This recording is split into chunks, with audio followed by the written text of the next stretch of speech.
Imagine estar na Praia das Toninhas, em Ubatuba, sol de fim de tarde, gente na água, riso de criança, e de repente, um ponto no céu despenca, faz uma manobra impossível e explode. Chuva de faíscas, pedaços de metal caindo como papel. O que realmente caiu em Ubatuba em 1957.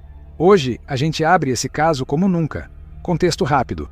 Brasil, 1957, final da década de 50. O mundo vivia a corrida tecnológica. Os jornais falavam de discos voadores e a imaginação coletiva estava em ebulição. No Brasil, o litoral norte de São Paulo recebia famílias em busca de mar calmo e areia clara, inclusive na discreta Praia das Toninhas, cenário deste relato. O ocorrido, 7 de setembro de 1957. Por volta de uma tarde de setembro, banhistas e pescadores afirmam ter visto um objeto extremamente luminoso e veloz, aproximando-se do mar na direção da Praia das Toninhas.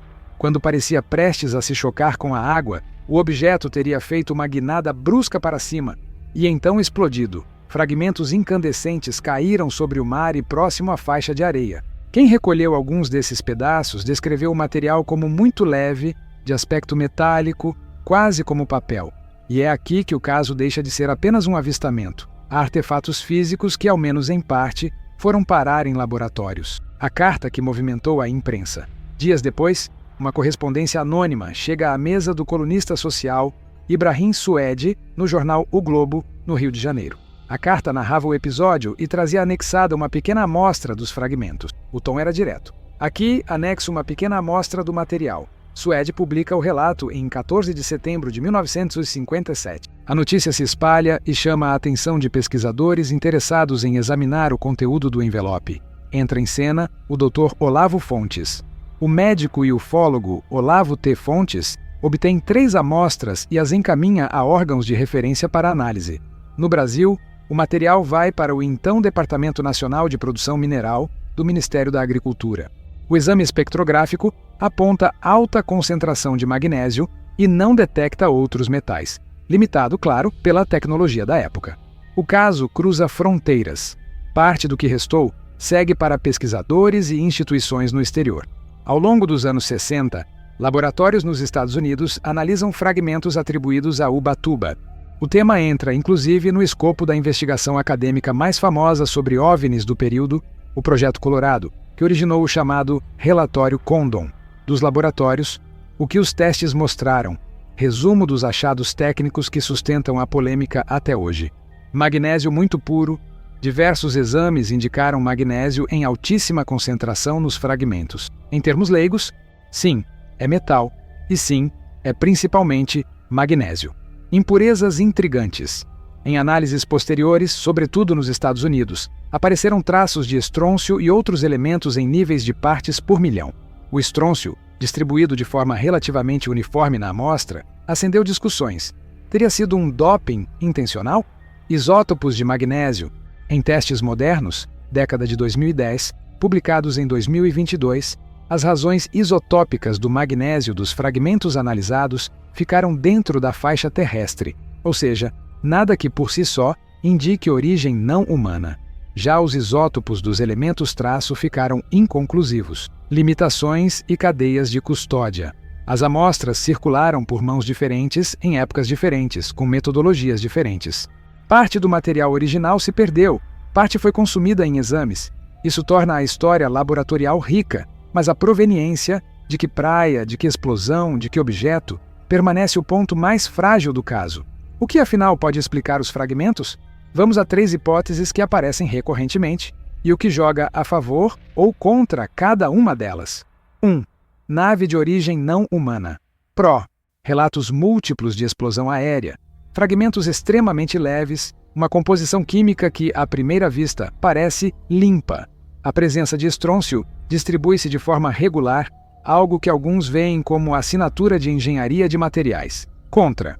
As razões isotópicas do magnésio testadas recentemente não fogem da Terra. O histórico das amostras é irregular. Cadeia de custódia quebrada, perdas, trocas de mãos. E as metodologias variaram muito entre décadas e laboratórios. Sem uma ligação inequívoca entre os pedaços e um evento aéreo específico, a inferência nave fica fragilizada. 2. Material industrial terrestre. Pró. Indústrias químicas do século XX, como a Dow Chemical, de fato produziram magnésio de alta pureza e ligas experimentais com estrôncio. Isso alinha a química observada em parte das amostras com o possível doping controlado em laboratório. Além disso, o magnésio não se mostrou mais puro do que padrões industriais de referência. Contra. Como esse material chegaria a uma praia específica, em forma de lâminas finas e leves, acompanhando um evento luminoso e explosivo observado por diversas pessoas? Essa hipótese precisa explicar o espetáculo aéreo com algo plausível, pirotecnia, flare, teste militar, e casar isso com a coleta dos fragmentos. 3. Mistura de fenômeno atmosférico. Place erro de atribuição. Pro. O litoral registra bólidos e meteoros que, ao explodirem na atmosfera, produzem forte claridade, estampidos e chuva de detritos incandescentes. Em paralelo, fragmentos metálicos leves de origem industrial poderiam ter sido coletados na areia e associados ao evento por sugestionamento. Contra. A narrativa da manobra antes da explosão sugere controle, algo difícil de conciliar com o meteoro. E ainda sobra a pergunta incômoda. De onde vieram exatamente as lâminas metálicas tão leves? A questão central. Proveniência. Se há um ponto que define o caso Ubatuba, é este: proveniência. Quem enviou a carta? De onde exatamente saíram os fragmentos? É o mesmo material em todas as amostras que rodaram o mundo? Nem todas essas perguntas têm resposta. Isso não invalida os dados laboratoriais, mas limita a força de qualquer conclusão extraordinária. Pense assim: um laboratório pode dizer, é magnésio, com tais traços e tais isótopos, mas ele não consegue dizer, isso veio daquele objeto que explodiu naquele dia. Sem uma cadeia contínua de custódia e documentação fotográfica e testemunhal robusta, ficamos no campo da plausibilidade, não da prova. O que a ciência já resolveu e o que falta. Resolvido. Os fragmentos analisados em diferentes épocas são predominantemente magnésio. As razões isotópicas do magnésio em amostras testadas com instrumentação moderna são compatíveis com material terrestre. Existe estrôncio em nível de traço em parte das amostras históricas, algo coerente com certas rotas de produção e ligas humanas. Em aberto, a relação direta entre os fragmentos e um objeto específico que tenha explodido sobre Ubatuba em 1957. A homogeneidade entre todos os pedaços que circularam, originais, cópias, variações, dado que diferentes fragmentos podem ter histórias diferentes. A análise isotópica mais profunda de elementos traço, com replicação independente e protocolos cegos.